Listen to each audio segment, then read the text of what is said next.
నమో వెంకటేశాయ. దేహోపపత్తి కారణ దేహానురక్తి వారణ గోవింద గోవింద. ఉపపన్న జనావన ఉపసన్న మనోవన గోవింద గోవింద.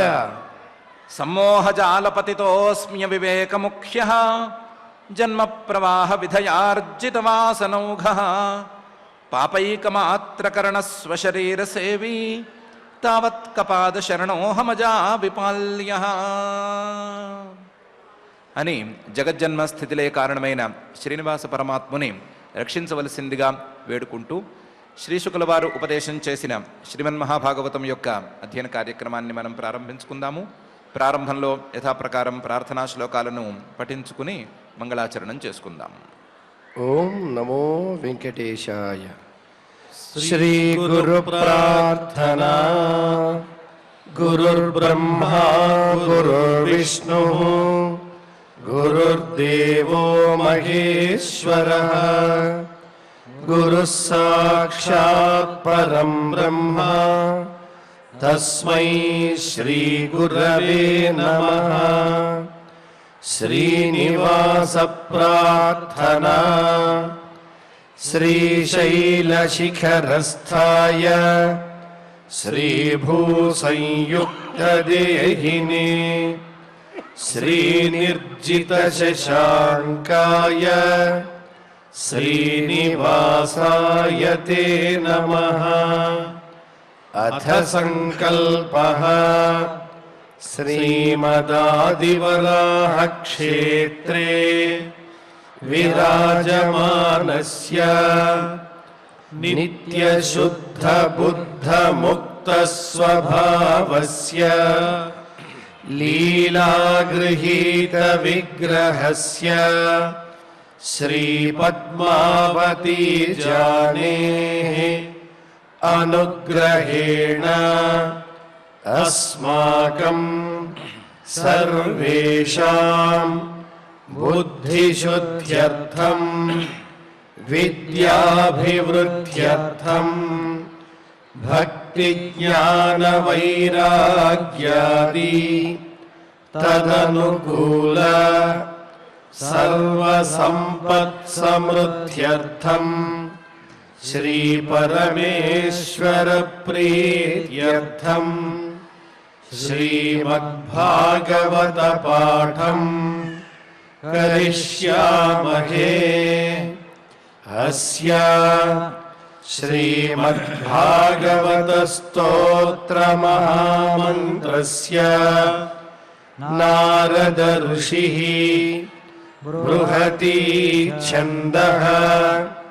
శ్రీకృష్ణః పరమాత్మా దేవతా బ్రహ్మ బీజం భక్తిశక్తిః జ్ఞానవైరాగ్యే కీలకం అస్మాకం శ్రీమద్భగవత్ప్రసాదసిద్ధ్యర్థే పాఠే వినియోగః. ధ్యానం నారాయణాఖ్యకపిలోస్రముఖోధసాప్యం ద్వైపాయనాప్తశుకగోపవిదుహ్యమానం సంసారసౌఖ్యలభసేవనయాక్షుధార్తాః శుద్ధం జనాః పిబత భాగవతం సుదుగ్ధం. శ్రీ గురుభ్యో నమః. యోగ వాసిష్ఠంలో వాల్మీకి మహర్షి గారు లవణ మహారాజు గారు అని ఒక మహారాజు గారి గురించి ఒక చిన్న కథ చెప్పారు. మనకు బాగా పనికొచ్చే కథ అది. ఈ లవణ మహారాజు గారు ఒకరోజు ఆస్థానంలో కూర్చునుంటే ఆయన దగ్గరికి ఒక ఇంద్రజాలం చేసే వ్యక్తి వచ్చాడు. మెజీషియన్ కాదు, దానికంటే పై స్థాయిలో ఉండే ఇంద్రజాలం చేసే వ్యక్తి వచ్చాడు. నేను ఇంద్రజాలం చేయగలను అన్నాడు. ఏం చేయగలవు అంటే, మీరు ఒక్క క్షణం కళ్ళు మూసుకోండి, మీరు కళ్ళు మూసుకొని కళ్ళు తెరిచే లోపల మీరు ఊహించలేనివి మీకు చూపిస్తాను అన్నాడు. బెట్ట అంటే బెట్ట అన్నాడు. సరే, రాజుగారు, లవణ మహారాజు గారు కళ్ళు మూసుకున్నారు.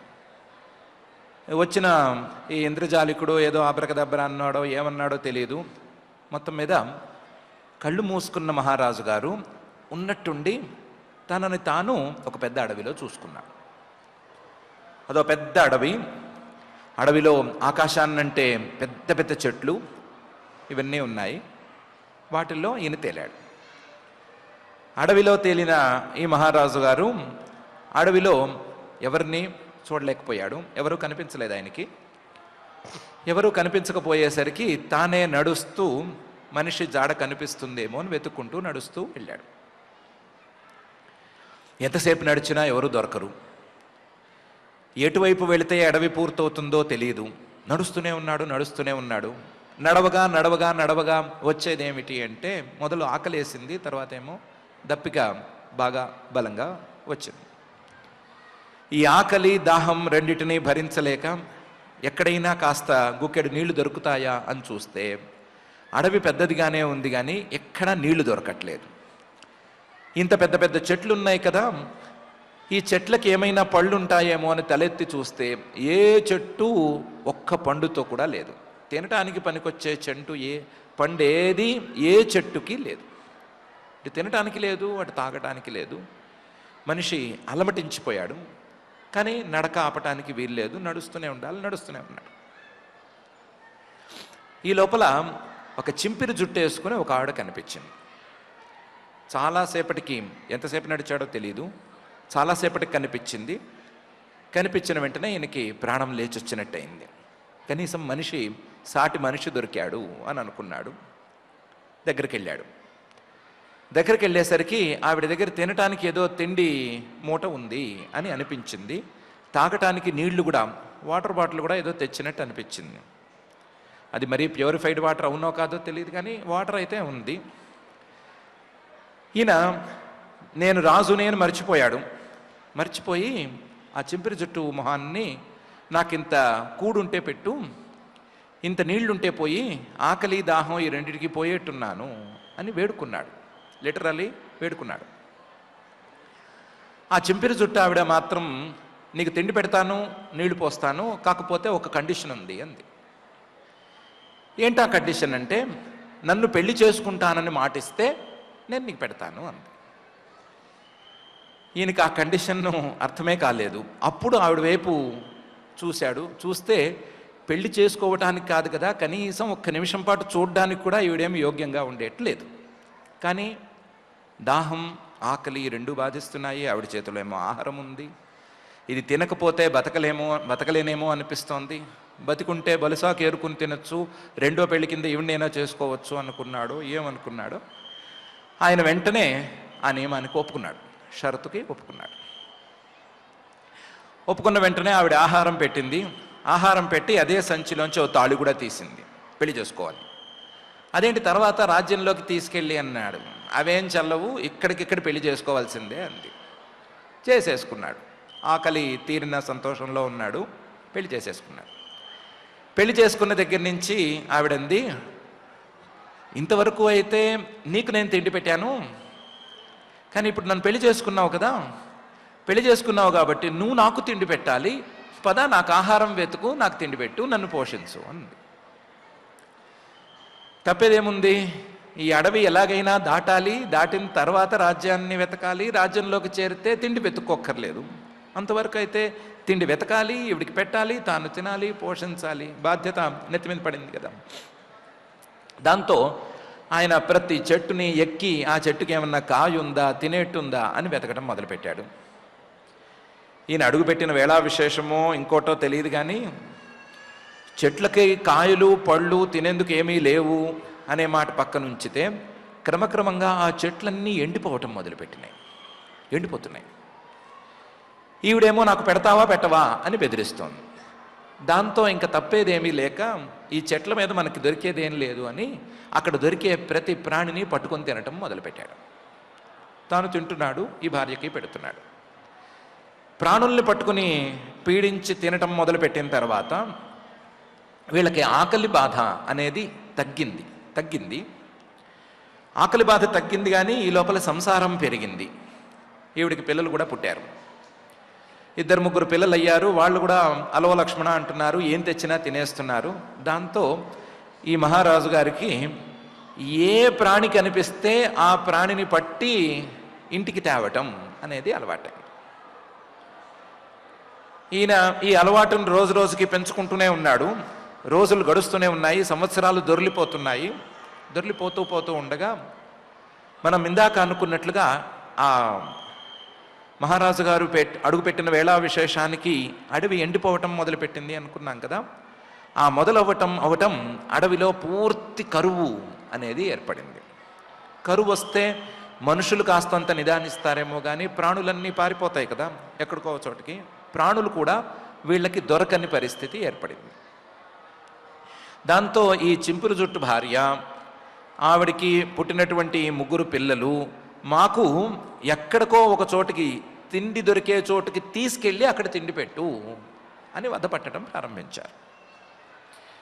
దాంతో ఈయనకి తప్పలేదు, ఇక్కడి నుంచి మనం మైగ్రేట్ అవుదాం అని అనుకుని మొత్తం ఈ సంసారాన్ని మోసుకుని ఆ అడవి దాటి వెళదాం అని నడుస్తున్నాడు. చెప్పడం మర్చిపోయామేమో, అప్పటి నుంచి నడుస్తూనే ఉన్నాడు. ఎప్పటి నుంచి ఆ చెంపిరి జుట్టు మొహాన్ని చూశాడో అప్పటి నుంచి నడుస్తూనే ఉన్నాడు. అడవి అంతు చిక్కట్లేదు. ఈసారి ఎలాగైనా సరే అడవి అంతు చూడాలి, పైకి వెళ్ళాలి, తిండి కనిపెట్టాలి, నలుగురికి పెట్టాలి, తాను తినాలి అని అనుకుని కొంచెం గట్టిగానే పరిశ్రమ చేసి అడవి బయటికి వెళ్ళటానికి ప్రయాణం అయ్యాడు. అయినవాడు కొంత దూరం వెళ్ళాడు. ఏ రోజుకా రోజు కొత్త మజిలీకి చేరుతూనే ఉన్నారు, కానీ ఆ మజిలీ అడవిలో చివరి మజిలీ కావటం లేదు, ఎంతకీ తెగటం లేదు. అడవి అనేది తెగట్లేదు. అడవేమో ఎండిపోతోంది. రాను క్షామం పెరుగుతున్నట్టు కనిపిస్తోంది, కానీ ఎండట్లేదు. ఈ పిల్లలేమో మాకు ఆకలి అని దయనీయంగా ఏడుస్తున్నారు. పెళ్ళామేమో అంతకంటే దయనీయంగా పొడుస్తోంది. ఏమని? నన్ను పెళ్లి చేసుకున్నావు, నాకు తిండి పెట్టే యోగ్యత లేదు నీకు, నిన్ను మాత్రం నేను తిండి పెట్టే పెళ్లి చేసుకున్నాను అని పొడుస్తోంది. ఇంకా ఎలాగైనా సరే వీళ్ళ తిండి సమస్య తీరుద్దాము అని అనుకుని లాస్ట్ ఛాన్స్ ఒకటి ఉంది. ఏంటంటే, నన్ను నేను కాల్చుకుని వీళ్ళకి ఇచ్చేయటమే. నన్ను కాల్చుకు తినండి అంటే పాపం చాలా ధర్మాత్ములు వాళ్ళు తినరు. అందుకని నన్ను నేను కాల్చుకుని సిద్ధంగా ఉంటే ఆకలేసిన వాళ్ళు నన్ను తిని తృప్తి పడతారు. ఒక పూటకు వస్తుందా, అరపూటకు వస్తుందా అనవసరం, కాల్చేసుకుంటే ఈ ఆకలి పీడ విరగడైపోతుంది అని అనుకున్నాడు. కోర్స్ కాల్చేసుకుంటే తనకి ఆకలి పీడ కూడా విరగడైపోతుంది, తనకు కూడా ఇంకా ఆకలేదు, పిల్లల ఆకలి సంగతి తేలిపోతుంది అనుకుని ఎలాగూ ఎండిపోయిన అడవే కాబట్టి ఎండు కట్టెలన్నీ ఒక చోట చేర్చాడు. సుమారుగా పిల్లలకి తల్లికి సూచనలు ఇచ్చాడు. నేను ఇలా దాంట్లో పడిపోతాను, నేను కాలిన తర్వాత జాగ్రత్తగా సగం కాలి ఉండగానే నన్ను బయటికి లాగేసి తినేసేయండి మీరు అని సూచనలు ఇచ్చాడు. వాళ్ళు అవుననలేదు, కాదనలేదు, తింటామనలేదు, నువ్వు వెళ్ళొద్దు అనలేదు, రెండూ అనలేదు. వాళ్ళు అలా చూస్తూ ఉండగానే ఆయన చితి పేర్చి అందులోకి దూకినవాడు మంటలు నేను కాలిపోతున్నాను అని అనుకుంటూనే ఉన్నాడు. ఆ కాలిపోతున్న హడావిడిలో ఒక్కసారిగా కళ్ళు తెరిచేసరికి ఈయన ఆస్థానంలో, ఈయన సింహాసనంలో ఎదురుకుండా కూర్చుని ఉన్నాడు. ఎదురుకుండా ఆ ఇంద్రజాలం చేసే అతను నవ్వుతూ కనిపించాడు. ఏం మహారాజు గారు, బాగానే కనిపించిందా, నేను బాగానే చూపించానా అని అడిగాడు. మహారాజు గారు చూపించావు అనటానికి కూడా వీల్లేని పరిస్థితికి చేరుకున్నాడు. చూపించలేదు, నేనేం చూడలేదు అనటానికి కూడా వీల్లేదు. అంతా ప్రత్యక్షంగా కనిపించింది, అనుభవం తెలిసింది, ప్రతి అడుగు తెలిసింది. కాళ్ళలో గుచ్చుకున్న ముళ్ళు ఇంకా బాధ పెడుతూనే ఉన్నాయి. నడిచిన నడక తాలూకు బాధ పిక్కలకి వస్తూనే ఉంది. పరిగెత్తిన తాలూకు బాధ మోకాళ్ళలో తెలుస్తూనే ఉంది. తొడలు అన్ని నొప్పులు పుడుతూనే ఉన్నాయి. ఆకలి అనిపిస్తూనే ఉంది. ఇంతవరకు అనిపించిన బాధలన్నీ అనుభవంలోకి వస్తూనే ఉన్నాయి. అదే సమయంలో తాను మాత్రం వేరే శరీరంలో ఉన్నాడు. దీన్ని ఎలా అర్థం చేసుకోవాలి అని ఆ మహారాజు గారికి అర్థం కాలేదు. ఇది కేవలం ఇంద్రజాలికుడు చూపించినటువంటి కేవలం ఇంద్రజాలం మాత్రమేనా, లేకపోతే ఇందులో ఏమైనా ఉందా అని ఆ రాజుగారు వెతుక్కున్నాడు. ఆయనకి ఏం దక్కిందో ఏం దక్కలేదో తెలియదు, కానీ మనకి మాత్రం విషయం చాలా స్పష్టంగా అర్థమైపోయింది. ఏ ప్రాణి అయినా సరే ఎక్కడో ఒక చోట మొదలు పెడతాడు. మొదలుపెట్టిన తర్వాత తనని కుటుంబాన్ని పోషించుకోవటం కోసం ఏవో పనులు చేస్తాడు. మంచి చెడు 2 రకాల పనులు చేస్తాడు.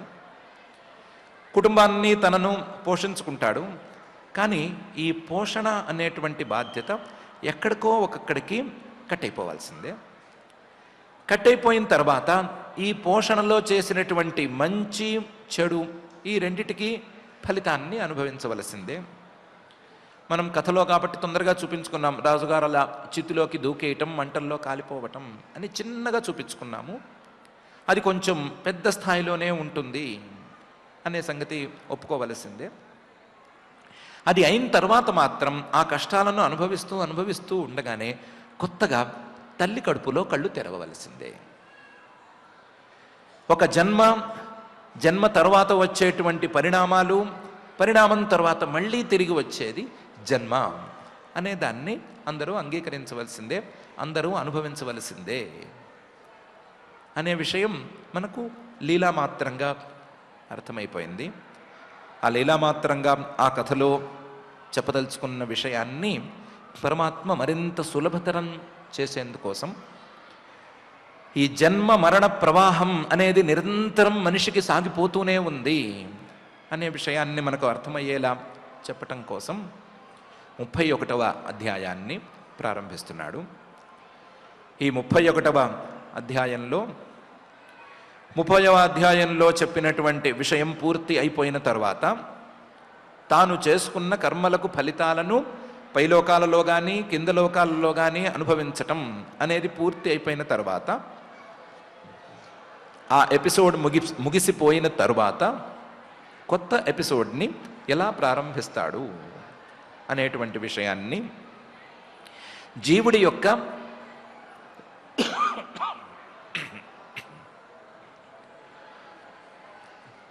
యొక్క రజోగుణ ప్రధానమైనటువంటి గతి ఏ విధంగా ఉంటుంది అని ఈ అధ్యాయంలో చెప్పదలిచాడు. అందుకని ఈ అధ్యాయాన్ని ఇలా ప్రారంభిస్తున్నాడు. శ్రీ భగవానువాచ, కపిల రూపంలో వచ్చినటువంటి పరమాత్మ చెప్తున్నాడు. కర్మదా దైవనేత్రేణ జంతుర్దేహోపపత్తయే స్త్రియా ప్రవిష్ట ఉదరం పుంసో రేత కణాశ్రయ అని మొదలుపెట్టి, నరకం లేదా స్వర్గం ఇందులో ఫలితాన్ని అనుభవించటం పూర్తయిపోయిన తర్వాత చాలా లాంగ్ ప్రాసెస్ ఉంది. పంచాగ్ని విద్య అని అక్కడ ఇక్కడ దీని గురించి వివరణ ఉంది. కానీ దాన్ని చెప్పుకుంటూ కూర్చుంటే చాలాసేపు పడుతుంది. కాబట్టి దాన్ని ఎడిట్ చేసేద్దాము. మబ్బుల నుంచి వర్షంలోని బిందువులని పట్టుకుని జీవుడు కిందకి దిగటం, జీవుడు కిందకి దిగిన తర్వాత ఆ నీటితో పాటుగా పొలంలోకి వెళ్ళటం, పొలంలోకి వెళ్ళి పంటలను ఆశ్రయించుకుని కూర్చోవటం, పంటలను ఆశ్రయించి అందులో ఒక్కొక్క గింజని పట్టుకుని కూర్చుని ఆ గింజ ద్వారా తండ్రి శరీరంలోకి కానీ తల్లి శరీరంలోకి కానీ ప్రవేశించటం అనేవన్నీ కూడా అయిపోయినాయని అనుకుందాం. దాన్ని ఎడిట్ చేసేద్దాం, కట్ చేసేద్దాం. కర్మణా దైవనేత్రేణ నుంచి మొదలు పెట్టుకుందాం. తాను అనుభవించవలసినటువంటి కర్మ ఫలాన్ని ఇంకా అనుభవించవలసి ఉంది కాబట్టి, పైలోకాల్లోనో కింద లోకాల్లోనో అనుభవించవలసిన ఫలితం అయిపోయింది. ఇంకా మిగులు ఉంది కాబట్టి, మిగులు జలాల్లాగా మిగులు కర్మలు ఇంకా ఉన్నాయి కాబట్టి వాటి యొక్క ఫలితాన్ని అనుభవించటం కోసం మళ్ళీ ఈ లోకంలో పుట్టబోతున్నాడు, మనిషిగానే పుట్టబోతున్నాడు. అలా మనిషిగా పుట్టబోతున్నటువంటి వ్యక్తి గురించి మనం చెప్పుకుందాము. కర్మణ ఈ వ్యక్తి పుట్టాడు లేదా పుట్టబోతున్నాడు అని అనుకుందాం. కర్మణ అంటే కర్మే డైరెక్ట్గా జన్మని వాటిని నియంత్రించలేదు. ఎందుకంటే కర్మ అనేది ఒక జడ పదార్థం కాబట్టి దైవ నేత్రేణ ఈ కర్మని సరిగ్గా ఏం చేశాడో ఎలా చేశాడో చూసుకుని ఆ కర్మకు ఫలితాన్ని ఇవ్వటానికి సిద్ధంగా ఉండేటువంటి సర్వజ్ఞుడైన పరమాత్మ ఈ కర్మకు ఫలితాన్ని ఇవ్వటానికి ఈ కొత్త జన్మని ప్రారంభించాడు అని చెప్పుకోవచ్చు. కర్మణ దైవ నేత్రేణ, ఆ పరమాత్మ తన నేత్రంతో ఈ కర్మను ఒక కంట కనిపెడుతూ ఉండగా ఆ కనిపెట్టబడుతున్నటువంటి కర్మ ద్వారా ఫలితం రాబోతోంది. ఎలా అంటే జంతు దేహోపపత్తయే, ఈ లోకంలోకి ప్రవేశించాలి అంటే, మనిషిగా ప్రవేశించాలి అంటే ఒక మానవ శరీరాన్ని తీసుకోవాలి. దేహోపపత్తయే, ఆ మానవ శరీరాన్ని తీసుకోబోతున్నటువంటి ఈ జంతువు, ఈ జీవుడు మొదలు స్త్రియా ప్రవిష్ట ఉదరం, తల్లి కడుపులోకి చేరతాడు. స్త్రియా ప్రవిష్ట ఉదరం, ఎక్కడి నుంచి చేరతాడు అంటే పుంసో రేతఃకణాశ్రయ, తండ్రి దగ్గర నుంచి రేతఃకణంగా తల్లి దగ్గరికి వచ్చి చేరతాడు. ఏం చెప్పుకోవచ్చు అంటూ స్పర్ము ఓవము ఈ రెండు కలవటం అనేటువంటి విధానం ద్వారా తల్లి కడుపులోకి చేరతాడు. ఇది మొదటి అడుగు అని పెట్టుకోవచ్చు. ఒక కొత్త శరీరాన్ని పొందటం కోసం, కొత్త శరీరంలో తన కర్మ ఫలితాన్ని అనుభవించటాన్ని ప్రారంభించటం కోసం అతను తల్లి తండ్రి శరీరాల్లో ఉండేటువంటి ఈ రెండు భాగాలను ఆశ్రయించుకుని తల్లి శరీరంలోకి చేరతాడు. కర్మణా దైవనేత్రేణ జంతుర్దేహోపపత్తయే స్త్రియా ప్రవిష్ట ఉదరం పుంసో రేతఃకణాశ్రయ అని పరమాత్మ ఈ శ్లోకంలో చెప్తున్నాడు. ప్రతి సందర్భంలోనూ ఈ రెండు కణాలు కలిసి అలాగే ఉంటాయి అని నియమం లేదు. ఈ జీవుడికి గనక శరీరాన్ని అందుకునే యోగ్యత అనేది ఉంటే ఆ రెండు కణాలు కలిసి కలలం త్వేకరాత్రేణ పంచరాత్రేణ బుద్బుదం దశాహేనతు కర్కంధూ పేష్యండం వా తతః పరం అనే తీరులో పెరుగుతుంది.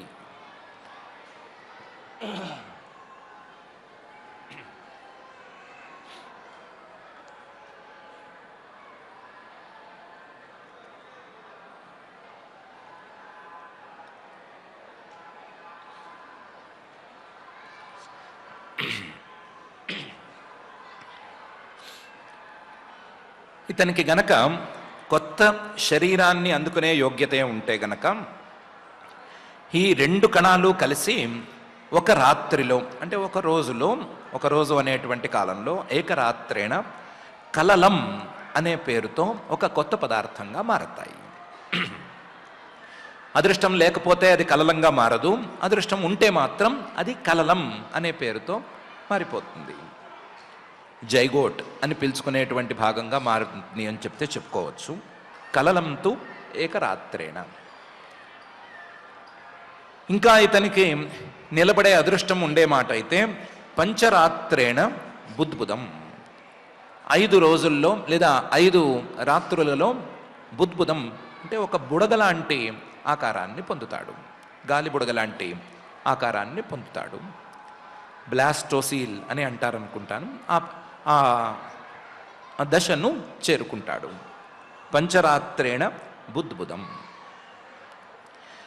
ఒకవేళ ఈ అదృష్టమే క్రమక్రమంగా పనిచేస్తూ ఉంటే దశాహేనతు కర్కంధూ, ఆ కణాలు క్రమక్రమంగా పెరుగుతూ ఉండగా దానిలో డెన్సిటీ పెరుగుతుంది. పెరగగానే అది కర్కంధూహు అని కొంచెం కఠినమైన భాగంగా మారుతుంది. దశాహేనతు కర్కంధు, దానికి 10 రాత్రులు పట్టచ్చు. దశాహేనతు కర్కంధు. ఈ 10 రోజులు దాటిన తరువాత కొన్ని రోజులకి అది పేషి అండం వా తతఃపరం, అది పేషి అంటే ఫీటస్ కింద తయారవుతుంది. పేషి తతఃపరం. ఇక్కడే మనిషి శరీరానికి మిగతా పక్షి మొదలైన వాటి శరీరాలకి తేడా తెలిసిపోతుంది. ఇక్కడ ఈ దశలో ఇతనికి ఫీటస్ ఏర్పడుతుంది. అదే పక్షి శరీరం వాటిల్లో అయితే గనక అండం గుడ్డు లాంటి భాగం ఏర్పడుతుంది. అక్కడి నుంచి గుడ్డు పెరిగి గుడ్డు బయటకు వస్తుంది.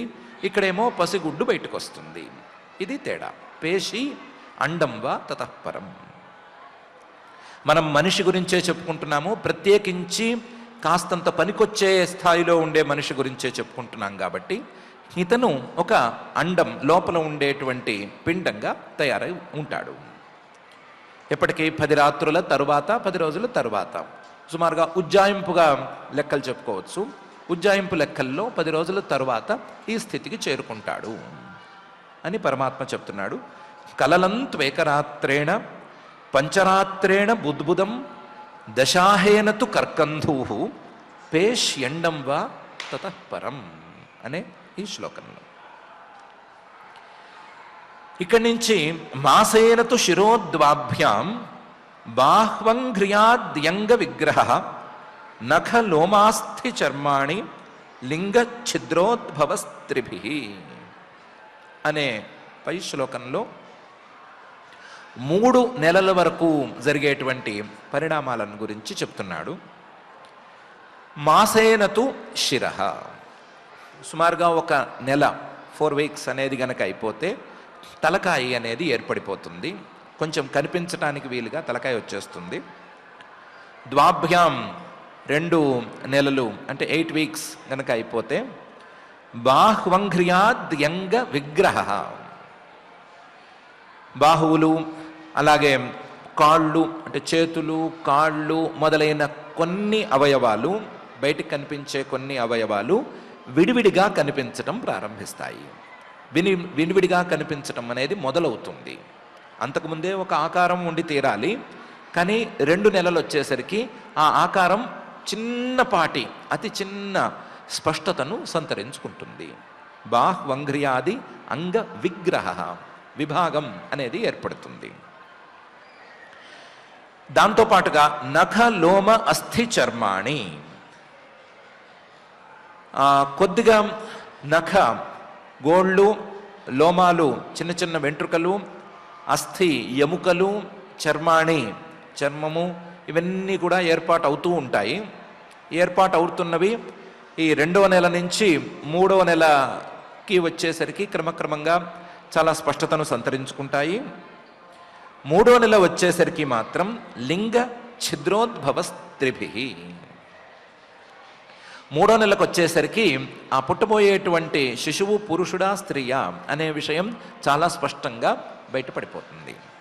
మొదటి క్షణంలోనే ఉండాలి, కానీ ఇప్పటికీ తెలుస్తుంది, కనిపించడానికి ఆస్కారం ఎక్కువగా ఉంటుంది. అలాగే ఛిద్రోద్భవ, ఆయా ఇంద్రియాలు చేరటానికి వీలుగా ఉండేటువంటి చిల్లులు, దేహంలో ఉండవలసినటువంటి చెవి చిల్లులు, ముక్కు చిల్లులు లాంటి చిల్లులు ఏర్పడతాయి. లింగ ఛిద్రోద్భవ త్రిభి, అందులో కూడా ఇవి సూక్ష్మంగా ఇంతకు ముందే ఉండాలి, ఇప్పుడు కాస్తంత స్పష్టంగా తయారవుతాయి అని ఈ శ్లోకంలో మాసేనతు శిరోద్వాభ్యాం బాహ్వంఘ్రియాద్యంగ్ర విగ్రహ నఖ లోమాస్థి చర్మాణి లింగ ఛిద్రోద్భవస్త్రిభి అనే ఈ శ్లోకంలో పరమాత్మ చెప్తున్నాడు. 4వ మాసానికి వచ్చేసరికి చతుర్భిర్ధాతవ సప్త పంచభి క్షుత్రుడుద్భవ షడ్భిర్జరాయుణావేత కుక్షౌ భ్రామ్యతి దక్షిణే అనే తీరులో పైన డెవలప్మెంట్స్ అనేవి ఏర్పడతాయి అని చెప్తున్నాడు. 4 మాసాలు గడిచేసరికి చతుర్భి ధాతవ సప్త, శరీరంలో ఉండవలసినటువంటి 7 ధాతువులు చక్కగా చేరుతాయి. రక్తం లాంటి ధాతువులు శరీరంలో 7 ఉండాలి, ఆ 7 చక్కగా చేరి ఉంటాయి. చతుర్భి ధాతవ సప్త పంచభి 5వ మాసానికి వచ్చేసరికి క్షుత్రుడుద్భవ, క్షుత్ ఆకలి, త్రుట్ దాహం అనే ఈ 2 పుట్టుకొచ్చేస్తాయి. తల్లి కడుపు నుంచి బయటికి రాకముందే ఈ ఆకలి దాహం ఈ 2 మొదలైపోతాయి, 5వ మాసంలోనే మొదలైపోతాయి. పంచభి క్షుత్రుడుద్భవ. షడ్భి 6వ మాసానికి వచ్చేసరికి 6 మాసాలు పూర్తయ్యేసరికి ఉజ్జాయింపుగా జరాయుణ వీత, ఈ గర్భం చుట్టూ జరాయు అనేటువంటి ఒక పొర పేరుకొని పోతుంది. జరాయుణ వీత. అక్కడి నుంచి కుక్షౌ భ్రామ్యతి దక్షిణే. అక్కడి నుంచి ఈ నెల వచ్చేసరికి కడుపులో తిరగటం అనేది ప్రారంభం అవుతుంది. కడుపులో తిరుగుతూ ఉంటాడు అంటే మరి ఏదో సర్కస్లో చూపించినట్లుగా ఆ రౌండ్ షేప్లో తిరగటం అని కాదు, కదులుతూ ఉంటాడు, కదలికల్ని తిరుగుతూ ఉంటాడు అని చెప్పుకోవచ్చు. షడ్భిర్జరాయుణా వీత కుక్షౌ భ్రామ్యతి దక్షిణే. అందులోనూ కొంతమంది శిశువులు ఆ తల్లి కడుపు యొక్క దక్షిణ భాగంలో ఎక్కువ కదలికలను చూపిస్తారు, కొంతమంది ఉత్తర భాగంలో ఎడమవైపు ఎక్కువ కదలికల్ని చూపిస్తారు. వైద్యశాస్త్రం ప్రకారం ఏ తరహాకి చెందిన వాళ్ళు కుడివైపు కదులుతారు, ఏ తరహాకి చెందిన వాళ్ళు ఎడమవైపు కదులుతారు అని విడిగా చూసుకోవాల్సిందే. కానీ కుక్షౌ భ్రామ్యతి, తల్లి కడుపులో కదలికలు అనేవి ఆ దశలో ఏర్పడతాయి అని పరమాత్మ చెప్తున్నాడు. చతుర్భిర్ధాతవ సప్త పంచభిః క్షుత్రుడుద్భవ షడ్భిర్జరాయుణా వీత కుక్షౌ భ్రామ్యతి దక్షిణే అనే ఈ శ్లోకంలో.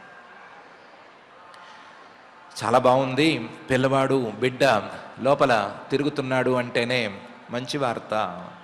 అంటే అక్కడి నుంచి అసలు సినిమా నేను చూపిస్తాను అని పరమాత్మ చెప్తున్నాడు.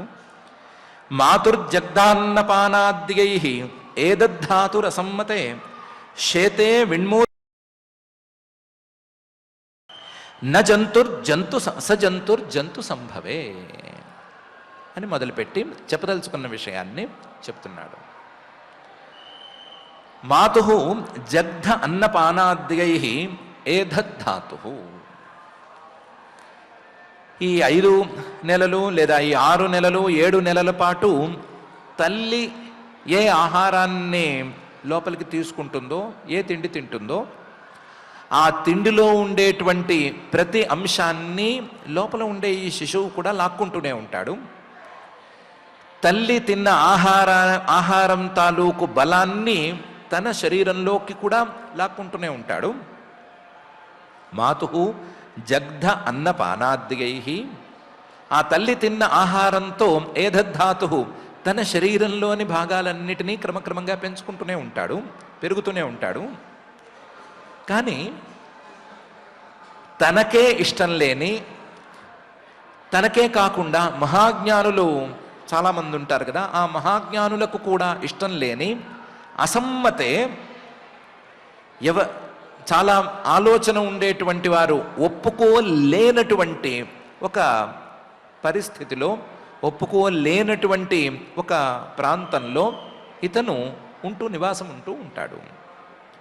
శేతే ఎలా నివాసం ఉంటాడు అంటే పడుకుని ఉంటాడు, అది కూడా తల్లకిందులుగా పడుకుని ఉంటాడు. శేతే తల్లి కడుపులో పడుకుని ఉంటాడు కదా, సేఫెస్ట్ ప్లేసు అని ఏమీ చెప్పుకోవడానికి లేదు. అది లోపల ఎవరు చూడక ఆ మాట అంటున్నారే కానీ అది వాస్తవానికి విన్మూత్రయోర్గర్తే. అప్పటికే తల్లి కడుపు పెద్దదై ఉంటుంది, కడుపులో ఉమ్మనీరు చేరి ఉంటుంది. ఆ ఉమ్మనీరు కావలసినంత ఉందా లేదా అని డాక్టర్సు స్కాన్ చేసి చూసుకుంటూనే ఉంటారు. కానీ ఆ ఉమ్మనీరు అంటే ఏంటి అని సరిగ్గా ఎవరో చూడరు. ఉమ్మనీరు అంటే ఏమీ కాదు, ఈ శిశువు పోసిన మూత్రం. ఈ శిశువు వదిలిపెట్టినటువంటి మలము మూత్రము ఈ 2 కలిస్తేనే ఆ ఉమ్మనీరు. అయితే ఆ ఉమ్మనీళ్లలో ఇతను పడుకుని ఉంటాడు, ఆ ఉమ్మనీటిలో ఇతను ఉంటాడు. ఆలోచన ఉన్నవారు ఎవరైనా సరే, సరిగ్గా ఆలోచించేవారు ఎవరైనా సరే తమ మూత్రంలో తాము పడుకోవటానికి ఇష్టపడతారా? ఇష్టపడేందుకు అవకాశం లేదు. కానీ ఇక్కడ చాలా ఇష్టంగా పడుకోవాల్సి వస్తుంది. శేతే విన్మూత్రయోర్గర్తే సజంతు. పోన్ని ఈ ప్రాణి మాత్రమే ఇక్కడ పడుకుంటున్నాడు, సజంతు శేతే, వాడి పరిస్థితి ఎట్లా ఉంది, ఇది కాక వేరే అవకాశం ఏమైనా ఉందా అని ఆలోచిస్తే ఇది తప్ప మనిషిగా పుట్టడానికి ఇంకో దారి మనకు తెలిసినంతలో లేదు. ఎందుకంటే ఇది జంతు సంభవ. ఏ మనిషి పుట్టాలన్నా సరే ఇదొక్కటే దారి. మనిషి పుట్టడానికి ఉండేటువంటి ఒకే ఒక దారి తల్లి కడుపు. ఆ తల్లి కడుపు మొత్తం ఈ మూత్రంతోనూ, తానే వదిలిపెట్టినటువంటి మూత్రంతోనూ, తన మలంతోనూ నిండి ఉంది. అందులో ఇతను ఉండవలసి వస్తుంది. అంటే ఇది బాగుందా బాగాలేదా అని ఎవరికి వాళ్ళు తేల్చుకోవాల్సిందే అని పరమాత్మ చెప్తున్నాడు. మాతుర్జగ్ధాన్న పానాద్యై ఏధద్ధాతు అసమ్మతే శేతే విణ్మూత్రయోర్గర్తే స జంతు జంతు సంభవే అనే ఈ శ్లోకంలో. పోన్లేండి, ఇంకో దారి లేదు.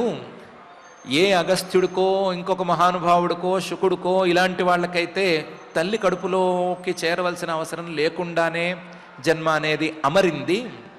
అలా అందరికీ అమరదు అని మీరే చెప్తున్నారు కదా. తల్లి కడుపు తప్ప మరొక దారి లేదు అంటున్నారు కదా. ఇలాంటప్పుడు ఓకే అని అనుకోవటమే ఒక చిన్న దోషమే కదా. తల్లి కడుపు సేఫెస్ట్ ప్లేసు. ఆ తల్లి కడుపులో ఉమ్మ నీరు అనే పేరుతో మూత్రం ఉంది. ఆ మూత్రంలో కొన్ని రోజులు పడుకోవాల్సి వస్తుంది. బయటకు వచ్చిన తర్వాత కడిగేస్తే పోతుంది కదా అని ఎవరైనా అనుకునే మాట అయితే వాళ్ళకి ప్రత్యేకించి చెప్తున్నాడు. కృమిభి క్షత సర్వాంగ సౌకుమార్యాత్ ప్రతిక్షణం మూర్ఛామాప్నోత్యుత్ ఉరుక్లేశ తత్రత్యై క్షుధితై ముహు అని. ఏమండి, మూత్రము లాంటివి ఉంటే అక్కడ చిన్న చిన్న క్రిములు ఉంటాయా ఉండవా? బ్యాక్టీరియా లాంటివి ఉంటాయా ఉండవా? ఉంటాయి అనుకుంటే గనక వాటికి కూడా ఈ పిల్లవాడికి ఆకలి వేసినట్లుగా ఆకలి వేస్తుందా వేయదా? వేయాల్సిందే కదా. అక్కడ రకరకాల క్రిములు ఉండాల్సిందే కదా.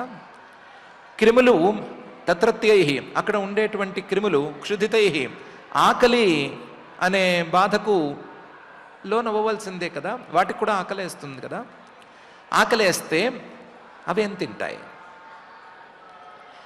పిల్లవాడికి ఆకలేస్తే తల్లి శరీరంలోంచి ఒక ఏర్పాటు ఉంది. ఆ ఏర్పాటు ప్రకారం పిల్లవాడు తినేస్తాడు. కానీ ఈ క్రిములు ఎలా తింటాయి? అందుకని క్రిములు ఏం చేస్తాయంటే ఈ పిల్లవాడిని కొద్ది కొద్దిగా కరుచుకు తింటూ ఉంటాయి, కొరుకు తింటూ ఉంటాయి. సో ముహు, వాటికి ఆకలేసినప్పుడల్లా కూడా క్షత సర్వాంగ, ఈ పిల్లవాడిని కరుస్తూ ఉంటాయి. శిశువుని, గర్భస్థ పిండాన్ని కరుస్తూ ఉంటాయి కొద్ది కొద్దిగాను. అవన్నీ కరుస్తూ ఉంటే పసిబిడ్డ కంటే కూడా తల్లి కడుపులో ఉన్నవాడు చాలా సుకుమారంగా ఉంటాడు కదా. సౌకుమార్య, చాలా సుకుమారంగా ఉండేటువంటి గర్భస్థ శిశువు ప్రతిక్షణము ఈ క్రిములు కరుస్తూ ఉంటే మూర్ఛామాప్నోతి, ఆ బాధ తట్టుకోలేక, తన సుకుమార శరీరం మీద జరిగేటువంటి దాడిని తట్టుకోలేక ప్రతిక్షణము మూర్ఛిల్లుతూ ఉంటాడు. మూర్ఛ మాప్నోతి, అదేమీ తక్కువ క్లేశం కాదు. ఉరుక్లేశ, చాలా పెద్ద క్లేశం, చాలా పెద్ద కష్టం.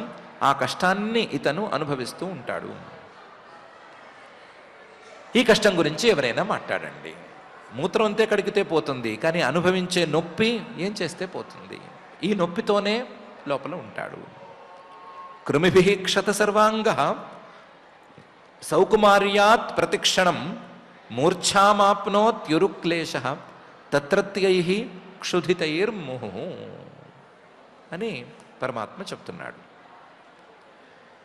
కాదులేండి, అది హైజినిక్గానే ఉంటుంది, అక్కడేం బ్యాక్టీరియా లాంటివి ఏమి ఉండవు, ఇతన్ని కరిచేంత బ్యాక్టీరియా ఉండదులేండి, మీరు అనవసరంగా కొత్త కొత్త విషయాలు చెప్పి అనవసరంగా భయపెట్టకండి, ఇలాంటివేం జరగవు అని అన్నా సరే, పోన్లేవయ్యా ఇలాంటివి వదిలేసుకుందాము, జరుగుతుందా జరగదా తర్వాత పక్కన పెట్టుకుందాము. కానీ కటు తీక్ష్ణోష్ణ లవణ రూక్షాంలాదిభిర్బణై మాతృభృత్తైరుపస్పృష్ట సర్వాంగోత్థిత వేదన అనేది జరగాలా జరగక్కర్లేదా అని తెలుసుకోండి అని అంటున్నాడు. తల్లి ఈ పిల్లవాడు కడుపులో ఉండగా ఆహారం తీసుకోవాలా అక్కర్లేదా? తినాలా వద్దా? తినాలి. అందులోనూ కడుపుతో ఉండేటువంటి వాళ్ళు ఎన్ని గొంతెమ్మ కోరికలు కోరినా సరే తీర్చాలి అనే ఒక జనరల్ రూల్ ఉంది కదా. ఆ రూల్ ప్రకారం వాళ్ళు ఏం అడిగితే అది పెడతారు. ఆ క్షణాన గనక వాళ్ళకి కటు కొంచెం చేదుగా తినాలి అని అనిపించిందంటే చేదుగా పెట్టేస్తారు. కాదనేంది కాకరకాయ కూరో ఇంకో కూరో లేకపోతే బీరకాయ కొంచెం చేదుగా మార్కెట్లో దొరికితే దాని కూరో ఏదో ఒకటి పెట్టేస్తారు కదా. ఆ పెట్టింది ఎక్కడికి చేరుతోంది? ఈ పిల్లవాడి దగ్గరికి చేరుతోంది. లేదా నాకు కరకరలాడేవి తినాలి అని అనిపించింది అనుకోండి తల్లికి, తీక్ష్ణమైన పదార్థాలు పెట్టాల్సిందే కదా.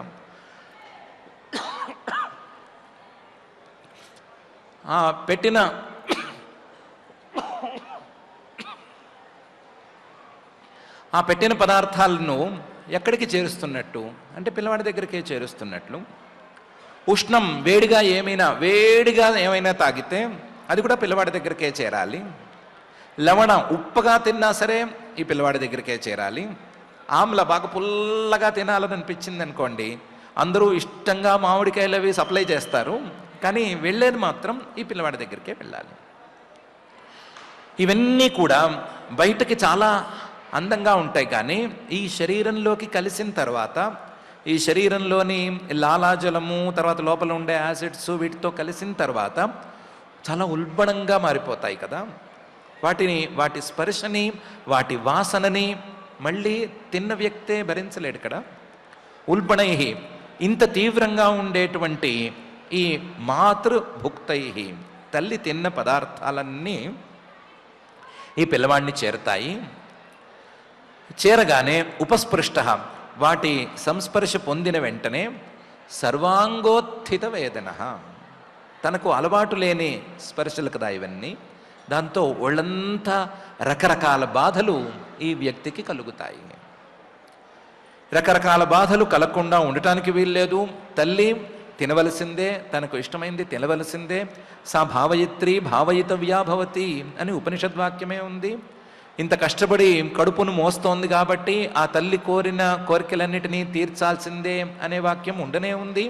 ఆ తల్లి కోరిక తీరిస్తే లోపల పిల్లవాడు బాధపడతాడు. పని తల్లి కోరిక తీర్చకపోతే చిచి లోపల పిల్లవాడికి ఇబ్బంది కాబట్టి నీకేం పెట్టము అంటే పిల్లవాడు పెరగడు. ఎటు చూసినా సరే కష్టమే, ఏది చూసినా సరే చివరికి ఈ పిల్లవాడికే చేరే కష్టంగా ఉంది అని పరమాత్మ చెప్తున్నాడు. కటు తీక్ష్ణ ఉష్ణ లవణ రూక్ష ఆమ్లాదిభి ఉల్బణై మాతృభుక్తైరుపస్పృష్ట సర్వాంగోత్థిత వేదన అనే శ్లోకంలో రూక్ష అనే పదం వదిలేశాము. రూక్షం అంటే కొంచెం కటువుగా ఉండేది లేదా తీక్ష్ణంగా ఉండేది, రఫ్గా ఉండేది. అలాంటివి ఏమైనా తిన్నా సరే పిల్లవాడికే ఇబ్బంది అని. పోనీ దీన్ని కూడా పక్కన పెట్టేస్తే తప్పనిసరి కాబట్టి దీన్ని కూడా ఒప్పుకోవలసిందే అని చెప్పినా ఉల్బేన సంవృతస్తస్మిన్ అంతరైశ్చ బహిరావృత ఆస్తే కృత్వా శిరః కుక్షౌ భుగ్న పృష్ఠ శిరోధర అనే పరిస్థితిలో ఉండవలసి రావటం ఎంత కష్టమో ఎవరికి వారు ఆలోచించుకోండి అని పరమాత్మ చెప్తున్నాడు. ఉల్బేన సంవృత, ఏ జీవికైనా సరే స్వాతంత్ర్యం కావాలి, కాస్త కాళ్ళు చేతులు ఆడించుకోవటానికి స్పేస్ కావాలి అనే అభిప్రాయం ఉంటుంది. లోపల పెరిగేటువంటి ఈ జీవికి ఉన్న స్పేస్ ఎంత, దాని చుట్టుకొలత ఎంత అంటే చాలా తక్కువ అని మాత్రమే చెప్పుకోవాలి. మరి సెంటీమీటర్స్తో వాటితో కొలవకూడదు, కానీ తక్కువ అని చెప్పాలి. అతని కాళ్ళు చేతులు ఇష్టం వచ్చినట్లు ఊపుకునేంత స్పేస్ అయితే లోపల లేదు. ఉల్బేణ సంవృత, అతనికి ఒక సీమ గీసినట్లుగా అతని జరాయువు అనేది అడ్డంగా ఉంది. ఇది కాక తస్మిన్ అంతరైశ్చ బహిరావృత, అది దాటితే తల్లి తాలూకు అవయవాలన్నీ ఉన్నాయి, తల్లి తాలూకు నరాలు ఇవన్నీ ఉన్నాయి. తనకు తల్లికి ఉండే సంబంధంగా ఉండేటువంటి ఆ కార్డ్ అదొకటి ఉంది, ఆ పేగు అది కూడా ఉంది. తనకి తల్లికి అడ్డంగా ఉండే సంబంధం తెచ్చిపెట్టేటువంటి పేగు ఉంది, తల్లి పేగులు ఇవన్నీ కూడా తల్లి శరీర భాగాలు ఇవన్నీ కూడా అడ్డంగా ఉన్నాయి. ఇలాంటి దాంట్లో కదలికలు చేయాలి, కదలాలి అనే కోరికతో, అసలే రజప్రధానమైన జన్మ కాబట్టి ఇతను కదులుదామని అనుకుంటాడు. అనుకుని ఏం చేయగలుగుతాడు అంటే ఆస్తే కృత్వా శిరః కుక్షౌ, తలకాయని తల్లకిందులుగా వంచి రెండు చేతులు అక్కడే ఏదో విధంగా చాచుకుని అంటే ముడుచుకునో ఇంకో రకంగానో పెట్టుకుని ఆస్తే కృత్వా శిరః కుక్షౌ. తలకిందులుగా కూర్చుని ఉంటాడు, తలకిందులుగా కదులుదామని అనుకుంటూ ఉంటాడు. ఇందులో భుగ్న పృష్ఠ శిరోధర. కదులుదామని అనుకున్నప్పుడల్లా ఏం జరుగుతుంది అంటే ఇతని యొక్క వీపు అలాగే గొంతు మెడ ఈ రెండూ కూడా ఇంకా దగ్గరకు వచ్చేస్తూ ఉంటాయి. కదలికకి అంతకంటే చోటు లేదు, రౌండ్గా ఉండేటువంటి ప్రాంతం కదిలితే ఇలా వంకరగా కదలాలి. కదిలినప్పుడల్లా ఈ వెనకాల వెన్నుముక వంకరగా తయారవ్వటం, అది కొంచెం కుంచుకుపోయినట్లు అవ్వటం, అలాగే తన మెడ కాస్త కుంచుకుపోయినట్లు అవ్వటం అనేదే జరుగుతుంది. అది తప్ప ఇంకో దారి లేదు. భుగ్న పృష్ఠ శిరోధర. ఇలా తల్లకిందులుగా నుంచోవటం, తల్లకిందులుగా నుంచుని తపస్సు చేసే విధంగా కదులుతూ ఉండటం, ఆ కదిలేటప్పుడల్లా తన శరీరావయవాలే కుంచుకుపోవటం అనేది ఏమైనా సుఖమా అని ఎవరికి వారే ఆలోచించుకోవాలి అని పరమాత్మ చెప్తున్నాడు. ఉల్బేన సంవృతస్తస్మిన్ అంత్రైశ్చ బహిరావృత ఆస్తే కృత్వా శిరః కుక్షౌ భుగ్న పృష్ఠ శిరోధర అనే ఈ శ్లోకంలో.